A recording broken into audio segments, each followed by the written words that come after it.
I really tried my hardest not to make this video. And in the end, I decided it had to be done. Don't know if there's been some kind of weird voodoo thing going on in 2024, but if you've seen any of these other videos from content creators, poker content creators this year, it seems like everybody had a pretty tough year, and seeing all the open honesty and vulnerabilities from all the other streamers kind of gave me the inspiration to be brutally honest with myself and come to the conclusion that it is time to stop making videos. I'm going to be sharing my poker results from the year from 2024, both at different stakes and overall. We can talk about rakeback potentially as well. So if you guys are only interested in that, then just skip ahead to the end of the video. You're dead to me anyways. I'm kidding. So I want to take a little bit of time just to talk about how and why I've come to this decision. And essentially it boils down to the fact that I've been thinking a lot about what is the most important things in my life. And many of you will know that I do a lot of different things. I've got a full-time job that takes definitely 50 plus hours of my week. And it's a job that I actually love doing. And that's, what I do for my income essentially. So I've got that going on. Then you add on top of that, I've just become a new dad. So that's a whole nother challenge in itself. And then on top of that, I've really started to spend more time studying poker, throw in streaming, throw in turning that streaming into videos, the editing. Editing takes a really, really long time, especially if you want to make the videos really good. So unless you have stacks of money, basically you need to spend the time editing the videos yourself. And then every time you edit or every time you do anything, it actually takes away from something else that you're doing. So if I edit more, it means that I stream less. If I stream more, then it means that I can't study as much. If any of those things take up too much time, then that's less time with my family. And basically I've just been, as I said, trying to prioritize what's most important for me and for my family. And I kind of broke everything down for myself, and I tried to write down what I liked about every single thing that I do and what I can change and what I can't change. The reality is that I'm not going to be a full-time poker player. I think it's so difficult to do that, and I have a lot of respect for people who can do that. I think that I probably could if I was in a different stage in my life. If I was in my 20s and I didn't have such a good job, I didn't love my job, I would certainly consider chasing this kind of idea of being a professional poker player or creating content, for example. But the reality is that I have responsibilities, and for those reasons, as I said, I outlined what was really important, and what it came down to for me was ultimately the community is the side that I really, really love. And at the moment, I've only really been feeling that in the streaming space. That's where people are spending their own free time to sit into a stream and chat with me, play with me, talk to me. And that is a really fun experience. And since day one, I love streaming, and it doesn't matter whether I'm streaming to 2 people or to 100 people or 500 or whatever it is. It doesn't really matter. Just that instant and real connection has been really, really good. And When I started making YouTube videos, I loved the creative process. I actually loved the editing, and I had more of the free time to do it. I love the creativity of using music and creating the cuts to create something that's really, really awesome. But what I essentially noticed over time was that the editing was like really stressing me out, because I was spending so long to make these videos like really great, and then I would stress about how the videos performed. Or for example, I would be posting, I would spend a really, really long time cutting together an edit, and I would receive just like really negative comments. And I'm not saying that's the majority, because there's a lot of positive people out there, and I get it, it's the internet. There's internet trolls everywhere. But I think, being a poker player in particular, I think there's definitely some negativity and some toxicity. Is that a word? All I can think of is System of a Down. But I think there's a lot of negativity in the poker world, and particularly since like solvers have come about, and people think they kind of, know everything, and they're like, oh, you can never bet that size in this spot, and everyone wants to be kind of a bit of a know-it-all. And the thing is, like, if I wanted to, I could just post hands where I look like a genius. I could just post highlight reels of me like only winning pots, and make myself look like a crusher, and only show graphs where I'm like doing really well for short periods. But for me, that was never what it was about. Like, for me, it was about being able to share my journey through poker, and being able to connect with a different audience, because a lot of the content creators that I saw were high stakes content creators. They were always playing 200 Zoom. I was like, man, like, why aren't there any content creators who are just creating like fun, low stakes content, and trying to connect with that kind of community? So that's what I did. But in the end, to be honest, it just felt like I was doing it for no reason. I was putting in so much work to all the videos, and the videos were just basically stressing me out. And yeah, I just felt like a lot of negativity. And again, like, there's so many people who have helped me on this journey. Like, I actually can't like shout everyone out, but like people like Paul Puntz, amazing like content creator and streamer, and just like such a lovely human. So I mean, I'll post his channel and a lot of the other content creators' channels that I love below. But yeah, the content creator community in itself is like so tight knit.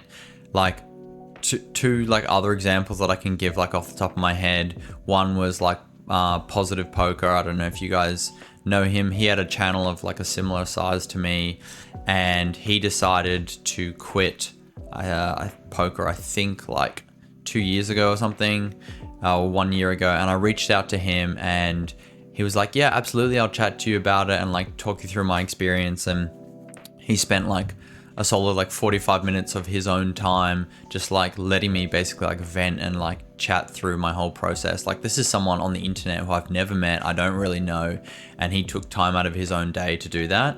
And then also Benabadbeat, many of you guys would definitely know him, and his channel is like blowing up for good reason. He's like a long time high stakes reg, and his channel is just incredible because he plays really high stakes. And I mean, especially recently, he's just been posting like losing graphs, and is completely transparent, but he just has like the best mindset, and his community like really love him for it, and you know, it makes sense. But he was someone that I reached out to because I stagnated. Like, I've been grinding like 10 and 25 for so long, and I just couldn't break through, and I couldn't figure out what was the secret to unlocking and my kind of poker ability. And I was like trying different courses, and I got some coaching, and I was trying different things. And in the end, he gave me some really, really good advice. And same deal, like, he probably spent 30, 45 minutes chatting to me about it. Like,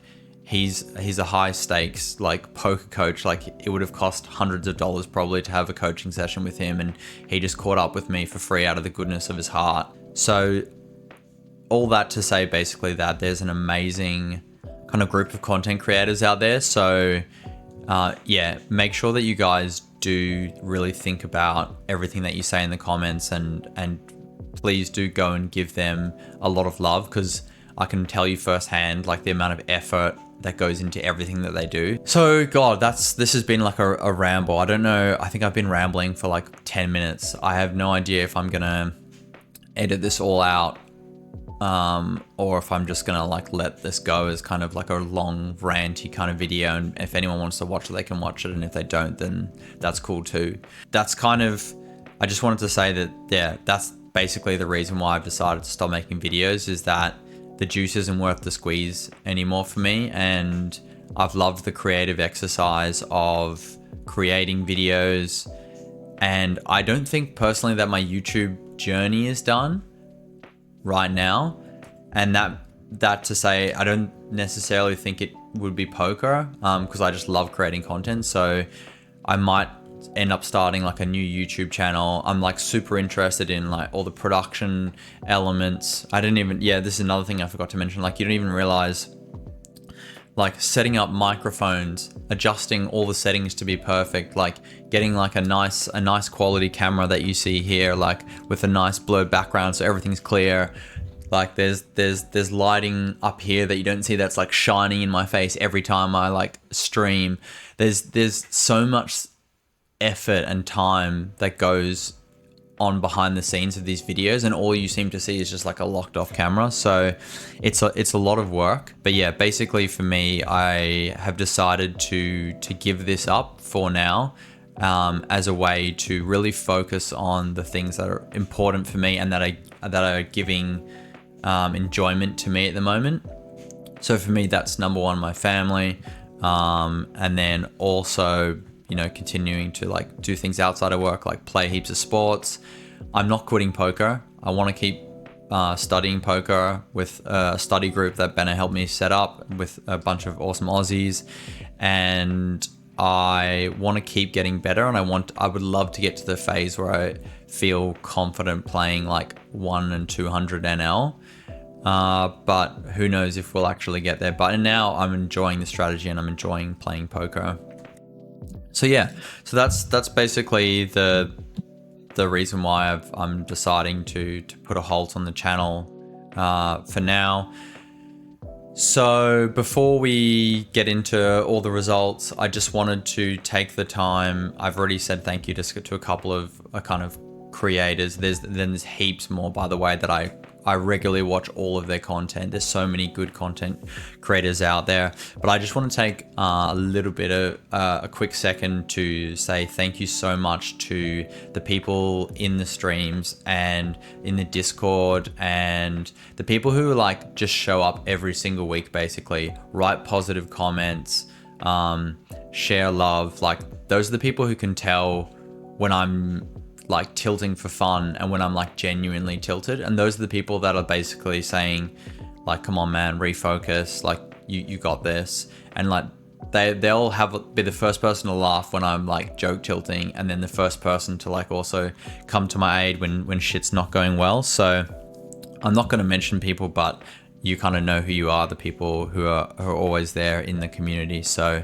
yeah, just want to say a massive thank you. And it doesn't go like unnoticed all the time that we've spent together. That was a long rant.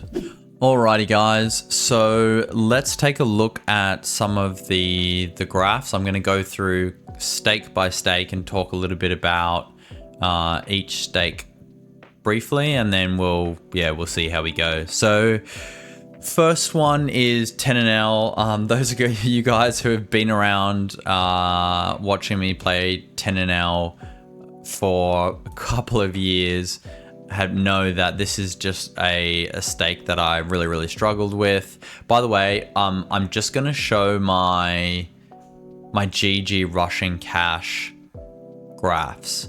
So these are like obviously very high rake environments and definitely not as profitable as some regular tables, but these are the ones that have allowed me to kind of get the majority of my volume in. And at the end of everything, I'll show you like my graph for like all stakes, all hands, yeah, everything.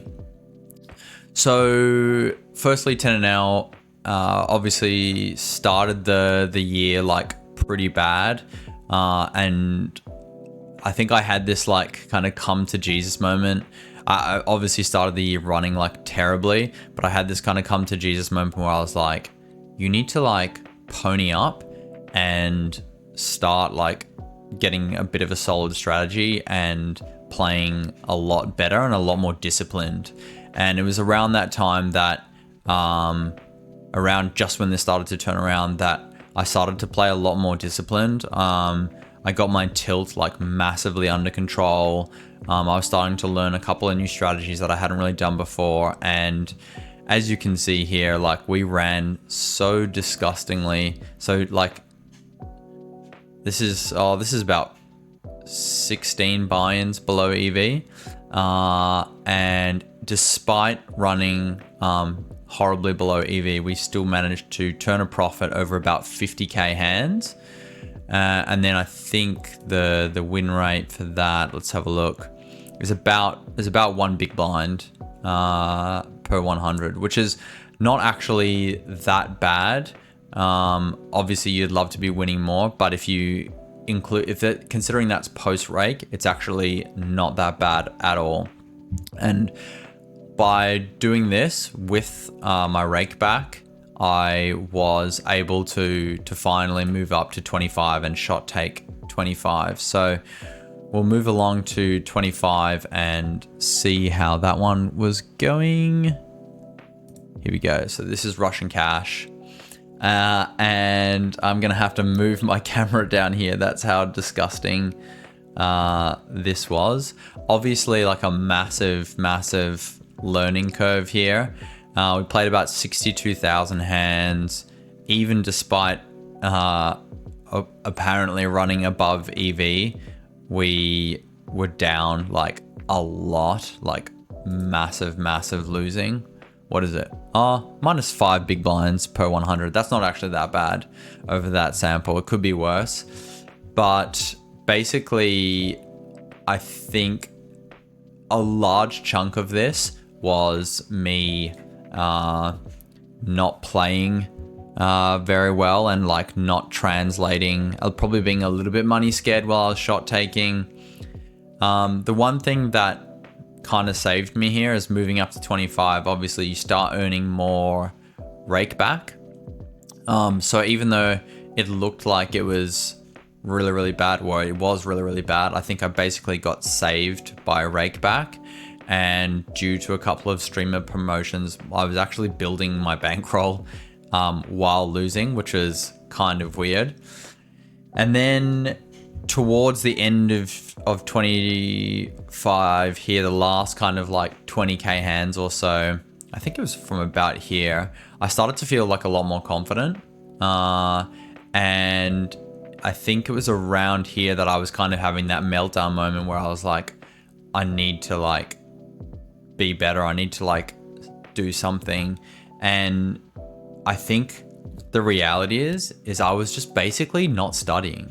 Like I thought I was studying when I was like doing a couple of GTO Wiz hand drills and then like looking at some hands in a solver, but like that is not studying.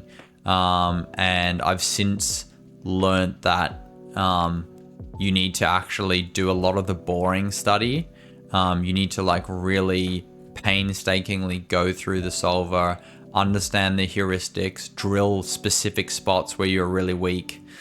And something that I actually did that I would thoroughly recommend is I actually kind of went through all of my stats individually. I can move this out of the way for a second. I went through all my stats, and this was like super eye-opening to me. If you look here, I don't know if I can zoom in post, but my win rate on the button was way lower than cutoff and MP. And like when I saw this, and also I've got a massive losing win rate in the big blind, and I basically noted this towards the end part, and I was like, oh my God. And I realized a big problem was that I was flatting way too much on the button, only with marginal hands and not mixing in strong hands.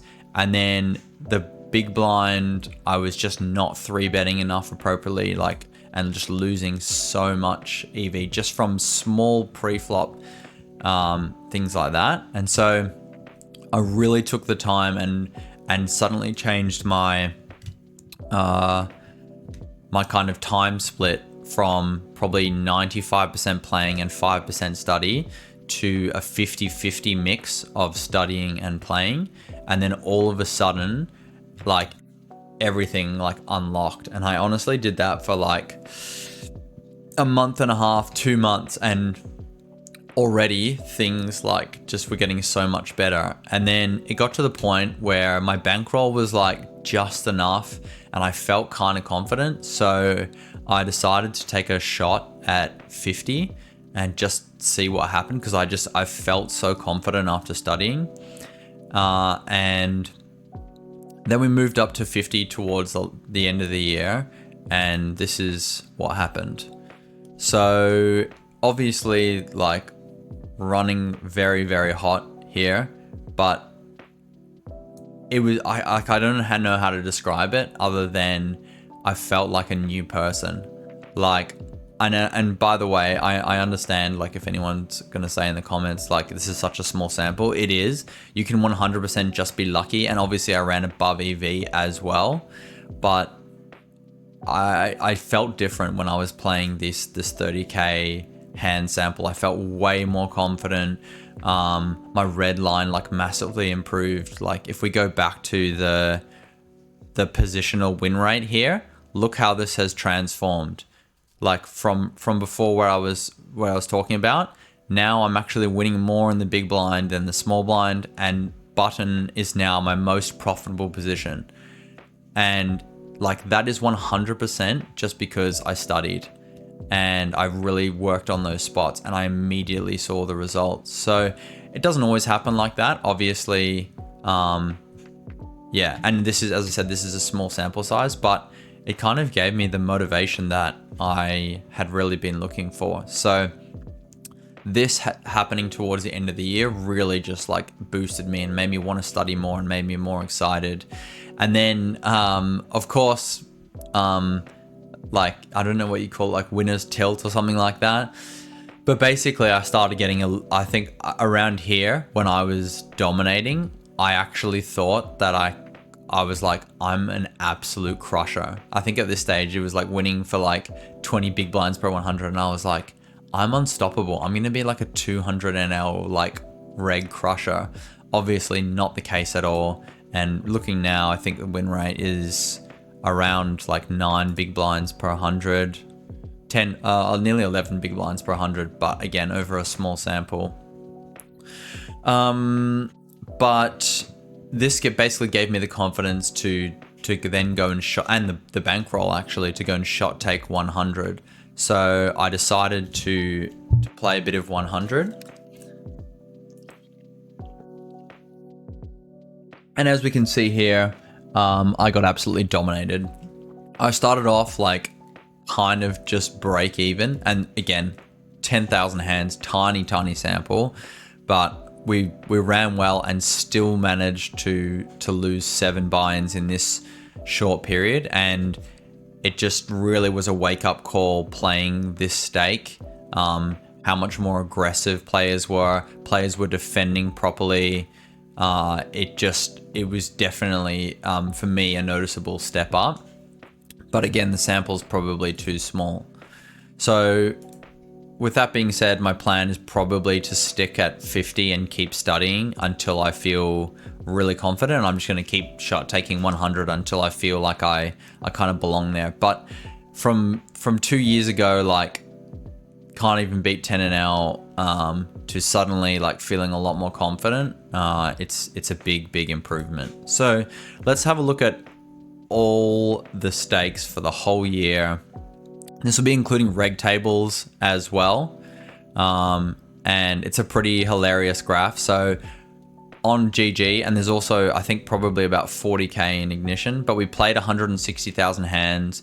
I would have liked the volume to be much higher, but I took multiple months off at a time, so I wasn't playing super regularly. And as you can see here, this is basically like 10NL, we just pretty much broke even. Then we went to 25 and like just lost a bunch. Then we switched to 50 and absolutely dominated. And then we took 100 and got absolutely wrecked. So minus 210 for the year is not bad. Over 160k hands. Would like to be obviously in the green, but when you consider the rake back that we would have had, it's probably a lot higher. So guys, unfortunately I couldn't completely track my rake back because I wasn't writing it down as it was happening, and I'm not using Hold'em Manager 3 to actually track it. But I went back as far as I could and tried to estimate the amount of rake back that we got. And as far as I could tell, and it could be less, it could be more. I would say that in likelihood it's probably a lot more, but I'm not sure. I estimate a rake back to be around that $2,300 mark for the year. So with the minus $200 that we made, that puts us in about $2,100 profit for the year. But it could actually be more with some bonuses. I think we actually won a Bad Beat jackpot as well for a couple of hundred, so I didn't include that. So definitely could be closer to 3,000 or more in rakeback, but that's as good as a guess I can have. All right, guys. Well, I feel like I've rambled so long because I've just been trying to put off the inevitable that is ending this video. It feels like so weird to me to be potentially recording the last video on this channel. But again, I just wanted to say thanks so much. If anyone has even bothered to watch this far, or even if you skipped this far, thanks at least for skipping. But yeah, I do appreciate all the support, and I wish everybody a really, really great 2025, whether you're a poker player or you're quitting poker or you're just, doing family stuff or whatever it is that you want to do in 2025. I wish you the best. And I really hope that I will see you on YouTube another time. I don't know when, I don't know where, I don't know how, but I would love one day to have another channel. So maybe see you later, maybe not. Peace for now.